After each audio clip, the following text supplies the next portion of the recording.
বৈশাখী আমেজের এই ভিডিওটা আপলোড দেওয়া হয়নি, হঠাৎ করে চোখ পড়লো ভিডিওটা, ভাবলাম যে আপলোড করি।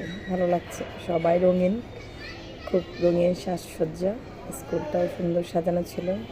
সবাই এখানে স্টল বসেছে, টিচারদের স্টলে খাওয়া দাওয়া করছে, অনেক কিছু কিনছে, খাচ্ছে। যে এখানে ম্যাম বের হয়ে যাচ্ছে,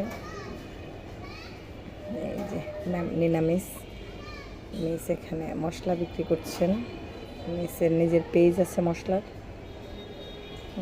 এক একজন টিচার এক একটা স্টল দিয়েছেন। এই যে এখানে হচ্ছে কাপকেক, ইফাত মিস কাপকেক আর কিছু কসমেটিক্স নিয়ে বসেছেন। পাশেই ছিল আরেকজন মিসের নাড়ু। এই নাড়ুটা অনেক মজা ছিল, আমরা খেয়েছিলাম, মোশারফ খাইয়েছে আমাদের সবাইকে, খুবই মজার।